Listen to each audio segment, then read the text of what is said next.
Hey guys, it's Mitch. How's it going? Well, we made it.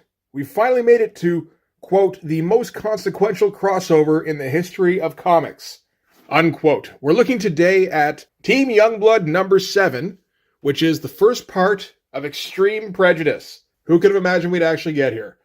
So just before we get into this, if you enjoy the channel, if you feel like you might want to help out a little bit, go over and subscribe on my Patreon. Links are in the description. You can also follow me on Instagram and DM me there for commissions. Okay, so I'm not sure how to break this down to start with. You start with what has been going on in Brigade? Absolutely fucking nothing. What has been going on in Bloodstrike? Well, Chapel joined the team, so that may come back in this. We'll see. And what has been going on in Team Youngblood? I couldn't tell you. I haven't been reading it. I will say if I had been considering it, this would not persuade me that that was a good idea. So yeah, there really is no buildup on this. Rob wanted to do a crossover thing. He started with Blood Brothers between Brigade and Bloodstrike, and I think that probably did okay. So he's like, cool, let's do it with all of my Extreme books. Even Youngblood? Well, no, that would mean I'd have to draw it. We'll do all the other ones. So yeah, we're going to have some kind of crossover that touches on all of these books somehow. This is going to go through Team Youngblood, Brigade, Bloodstrike, and Supreme. So let's start out with the cover on this. This is going to be our big world-ending bad guy. This is Quantum, who we've never seen before. Nobody's ever mentioned him before, and doesn't look any kind of different from any other villain that has ever been in an Extreme book. Now, that said, this cover doesn't look too bad. One thing I've noticed about Chap Yape, as opposed to, Rob Liefeld or Merritt Michaels, Chap Yape puts in the work. He's already quite a bit better on this cover than he was. I think we would have seen him like a few months before this, doing pinups and doing fill-ins on Youngblood number 5. So this came out March of 1994. Youngblood number 5 came out July of 1993. So it's been less than a year, and Chap Yape has improved a fair bit from where he was. It might help a little bit that Paul Mounts isn't coloring this, so it's not super weird. Pretty standard stuff like guy flying, and everybody looks like, oh no, he's flying. And then we get on with our day. So, creator and story, Rob Liefeld, we would have forgot. Writer and edits, I don't know if you can have a writer credit when you've already got a story credit, but Eric Stevenson, pencils Chap Yape, inks Norm Ratman and Dan Panosian, colors Byron Talman. It's the usual Extreme guys. It'll be interesting when we get to that Supreme issue, but yeah, for now at least, we're just kind of sticking with our regulars. So we get bitterness. That rising is kind of obscuring things a little bit. Which was the runner-up title to this series after Extreme Prejudice. So we got our guys here. We got Sentinel, Dutch, Riptide, Cougar, Masada, and Photon. This is Team Youngblood. And already, there's some things I don't like. It's mostly the hand-lettered lettering here. Here it looks good. In fact, it's preferable. Here, not so much. I prefer digital lettering on this kind of stuff. So, previously in Team Youngblood, something happened where Sapphire was a bad guy. I do remember having seen this once or twice before. I think he turns out to be like the main antagonist for Team Youngblood at some point. And we've got some woman here on an operating table. So Sapphire has previously taken her over and maybe isn't in there anymore, or maybe is, and they can't say for sure. But what they also can't do is they cannot name her, which leaves us all a little bit confused. Okay, so this is Team Youngblood number 6 here. I'm guessing this is this lady here. Okay, so she just introduces herself as Sapphire. So he just possessed some random woman and attacked with that. All right. They figure they probably kicked out Sapphire from her brain, but they can't tell for sure. And we're going to get some standard Eric Stevenson dialogue on this, where somebody says that's how this all got started in the first place, isn't it? And Dutch goes, hey, watch your tone. You ain't suggesting we're to blame for this, are you? And everyone says, no, no, man, come on, calm down. Okay, so there's a bunch of expository wallpaper here. Just, here to fill up space and make sure it looks like a comic. Like, look at all these fucking word balloons. And so few of them are going to have any information in them. So they basically decide they don't know what to do with the girl. They have to keep her in like stasis or something until they can be sure that Sapphire has been expunged from her psyche And I don't know if that's even the kind of thing you can ever really be sure of. So, maybe not. So she might just have to stick around there in like a stasis state. And then Sentinel gets somebody running in saying that we've got a code red brewing down at Quantum Base. Oh, we're using colored lettering. Shouldn't do that. That's how you get to the pact. Maybe we should do that then. And Sentinel goes, Quantum Base? Dear Lord, tell me this isn't happening. Tell me he hasn't broken free. And he starts running off for, something. He starts running off. And I'm praying it's just a false alarm, but it could very well be the end of the world. Everybody speaks in hyperbole at all times. This is the way of extreme. So they're going to get a sit rep from, I think this is like a secretary guy or something. I'm not for sure. So some place called Quantum Base has taken some damage. Their usual means of access to it, which is some sort of access tube, has been cut off. So the people who usually man this place are stuck there while it's taking in water. I guess it's either in water or it's on a coast. And Sentinel is like hyperventilating and just keeps screaming about Quantum. He's like, what about Quantum? And everybody's just like, who is Quantum? Do you know who this Quantum guy is? And Dutch goes, never heard of him. Not that it matters much. Name recognition or no, this guy's toast if he wants to mess with yours truly. Because in case you weren't sure, Dutch is the coolest person in the world. So Sentinel asks if somebody named Quantum is behind this damage to the base. The secretary guy says, not as far as we can tell. Blah, blah, blah, blah, blah, blah, blah, exposition. That's why I want your team and M Bloodstrike to go down there and set things right. Get those men out of there, neutralize any potential threat posed to Quantum's confinement chamber. And Sentinel says, we go alone, because he's stupid. I thought this was an end-of-the-world scenario. Shouldn't you get as much help as possible? But then again, it doesn't really matter, because we got Dutch with him. And when the secretary guy tries to redouble his efforts, Sentinel insists we go alone. Not a ton going on here, but, at least we're getting full panels. There's not really any shortcuts here. Like, some of the backgrounds are simplistic. In fact, most of the backgrounds are simplistic. But he's still getting a decent line count in on these. And, some of his proportions are a little off.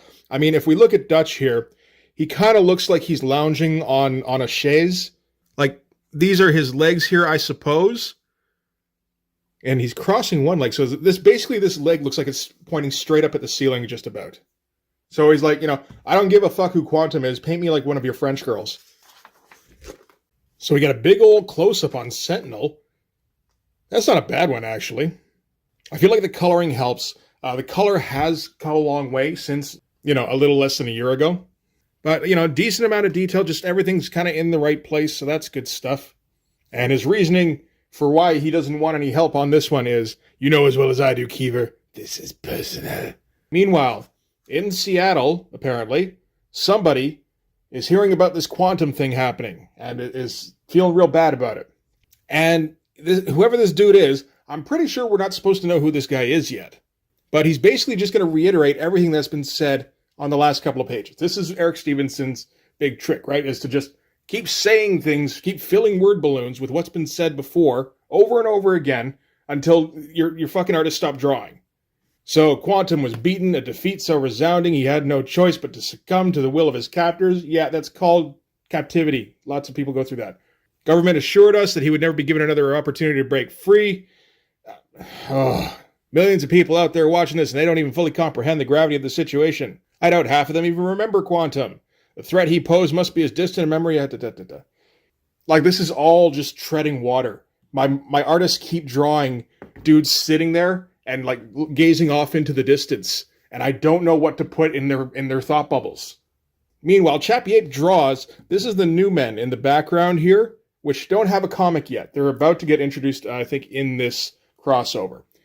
And Eric Stevenson decides not to touch on them just yet, even though we got this close-up of the photo that he should be calling attention to. And I just got extremely confused because I was sure that he mentioned the new men somewhere, but it's not on the next page. We're actually cutting to Quantum Base. So I'm like, wait a minute, what the fuck? That completely fucked me up for a second. He is going to mention them again. It's on the last page of the issue. This page, completely unnecessary. Chap drew a page of a dude sitting in a chair watching TV. Eric Stevenson did soft jazz for a few seconds, and then he shuffled out of the room. So at Quantum Base, they're taking on water. And one of them is gonna set Quantum free. And the other guy's like, what are you trying to do? You're gonna get us all killed. And the first guy is like, no, he'll save us. He's got the power. If we wait for Youngblood to show up, it could be too late. So I guess kind of relying a bit on your villain being like an old school chivalrous kind of villain.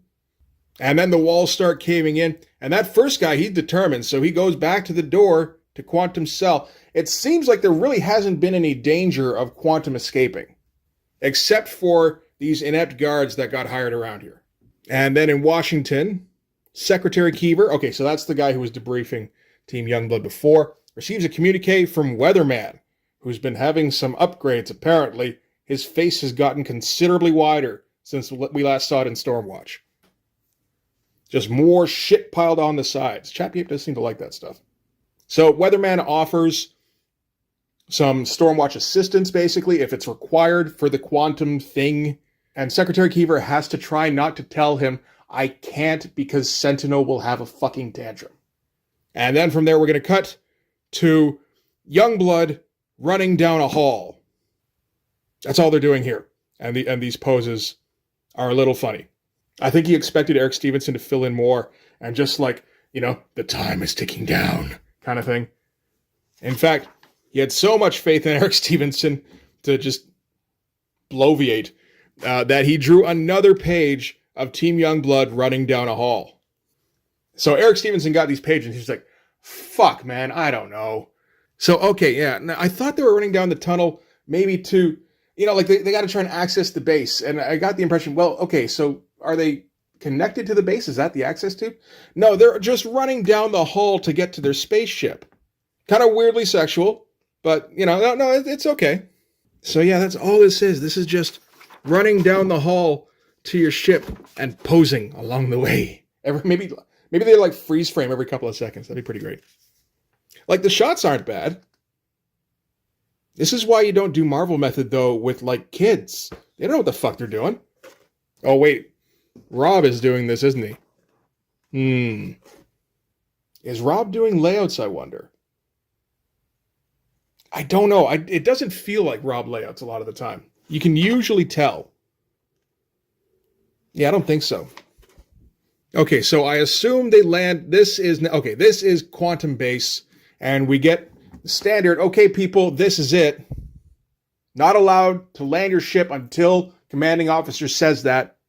We're only going to get one shot at this, so let's make it count. Little redundant. That's kind of how linear time works. So they leap out of the thing. They just kind of comment a little bit on the state of the base. This is Masada here. I think she gets big. Masada is like, I thought this base is supposed to be underwater. Why is it on fire? And a lot of nothing for I don't know. And then Cougar wonders about the chances of saving the people inside with the state of the base. Sentinel says that's what we're about to find out. Because Sentinel's pointing in this panel. He has to say something. There was nothing to say. So just talk shit for a second. Then the ground starts to shudder. Sentinel kind of panics and says we have to get inside and check on Quantum. And then this is Quantum flying out of the water here. This is all right. This panel here. I like the big farouche in the middle of the stream here. A lot of detail in the speed lines. Like they're very tight, close together, and overlapping a little bit in some cases. That's tough to do. I like this head and profile here. There's like enough line work. And then, at a smaller size, yeah, it doesn't look as good. Maybe it's just because we can see the whole head. Oh, it's double page spread time. So at long last, he's free. That's pretty good. That's worthy of a double page spread if you're going to do your big reveal kind of thing. And this is supposed to be like, some big end of the world villain, right? So, Rob is going to insist that you use a vertical double page splash on something. I guess that's as good a thing as any. And we're going to get the usual Rob dialogue for villains, which is what he thinks an 18th century nobleman sounds like. Where he's like, yes, I am clearly free of that black and endless purgatory to which you sentenced me, some 20 years ago. Of course, what's up to you, I would have most surely perished in that dark, watery grave. I'm not sure why everybody has to talk like John Travolta in Battlefield Earth, but apparently it's a necessity to be in an extreme comic. It gets to be a real pain in the ass to read. And Quantum has saved the one guy who let him out. So I guess the playing to his chivalry did actually kind of work. And let everybody else drown. So that's how that goes. And now that he's free, Quantum just wants to be left alone. He's going to go off and figure some shit out. Fat chance of that ever happening, buddy. What do you say, Sentinel? We up to this? Sentinel's like, I'm afraid that's something we'll have to find out together, Dutch. But it's a risk we'll have to take. What? Because I'll be damned if I'm going to let this monster walk away from here in one piece. He went like double down on his cliches for a second there, where it becomes like momentarily unreadable. So apparently we are reasonably close to peaceful negotiations at this point. It will most likely end in this Quantum guy just leaving, but that's probably better than him laying waste to the countryside, which he's probably going to do now. So he blasts Sentinel, and then Cougar leaps at him and goes, maybe you can't blast when something's close, which doesn't sound like logic, but hey, sure, let's go along with it. Again, I like the tight speed lines. It adds a sense of detail where there doesn't necessarily need to be. So this is a coupon to get Extreme Prejudice number 0. You have to get every issue in the Extreme Prejudice crossover to get Extreme Prejudice number 0. As far as I can tell, it's absolute trash. It's written and drawn by Dan Panosian before he was ever any good, and it's just shit about the New Men. There's like a couple of pages of like black and white artwork, but really shrunk down. And that's about it, because Rob Liefeld has never been above scamming his loyal customers for whatever money he can get out of them. So, of course, not being far away doesn't not make him able to shoot you. So he does something. He hits him with a gigantic lightning dildo. And we find out that Quantum gets his power from electromagnetic radiation. And the whole deal with his imprisonment is that it cut him off from getting that radiation. Say exactly. Oh, it did say here too. Shit. His power is he is capable of tapping into and manipulating the Earth's electromagnetic field. So, as far as I can tell, that essentially makes him Magneto, right? And then we actually get a full page of Photon. I don't know if this has ever happened before. It probably has in Team Youngblood at some point. But so far, I have never seen Photon actually do anything. So this is shocking right now. And he still doesn't really do anything. He just goes, this guy's so powerful, he's shrugging off all my shots. It's a fine page for all that. You know, like, this is all filled out fairly well.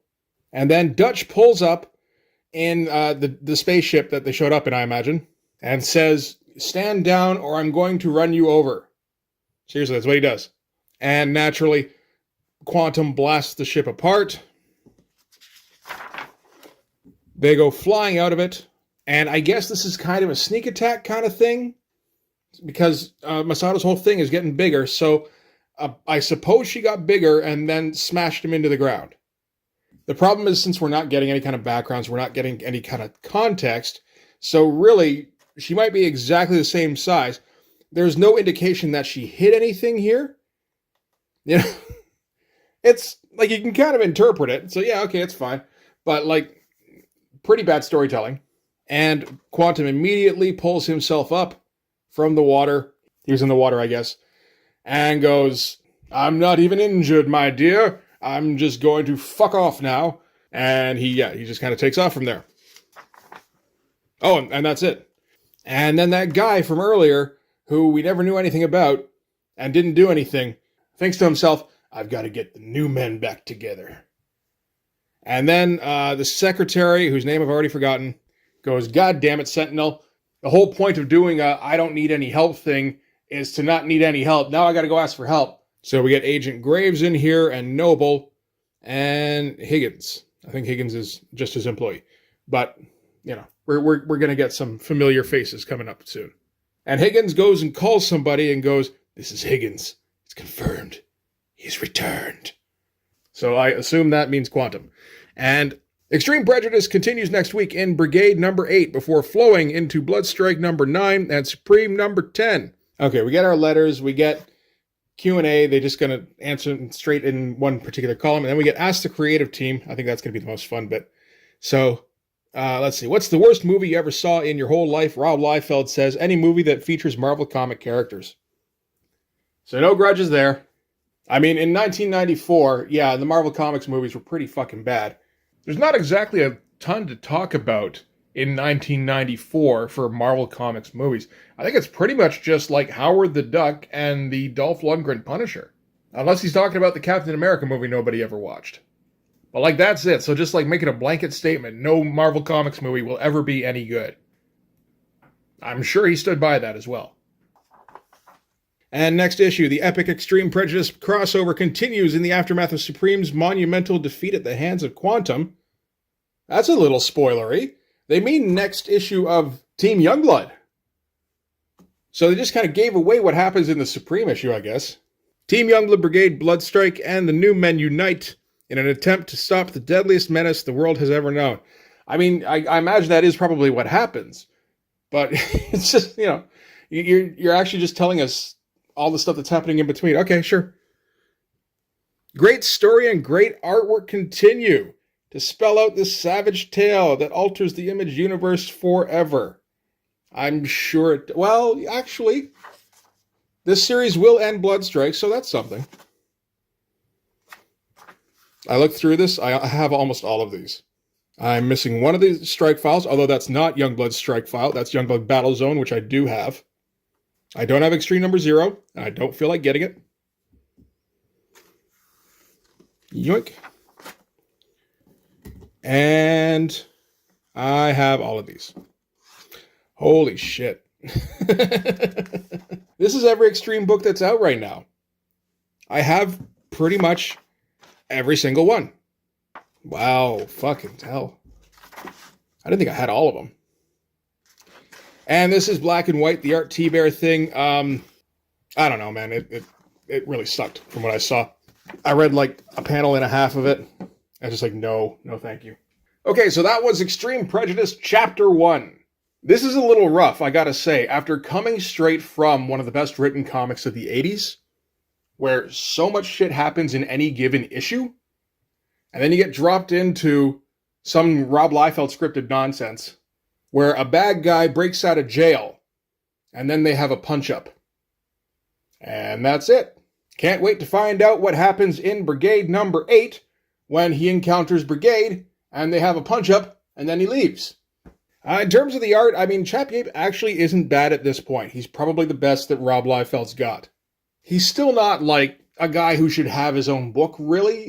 You know, I suppose, like, he's the kind of guy who should be drawing something like Brigade, where it's the first spin-off book, instead of just giving that to whichever one of your buddies knows how to hold a pen upright.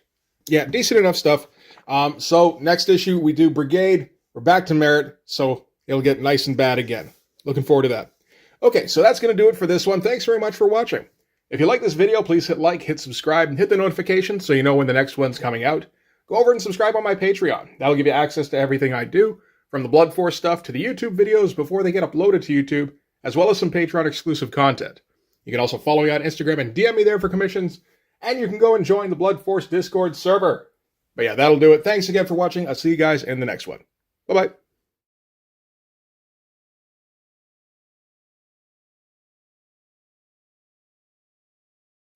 When do we hear about the New Men, then?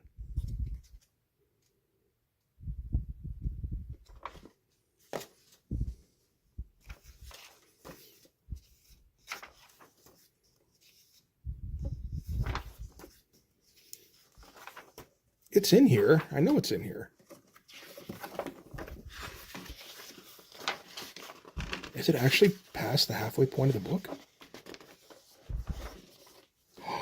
It's the last page of the book.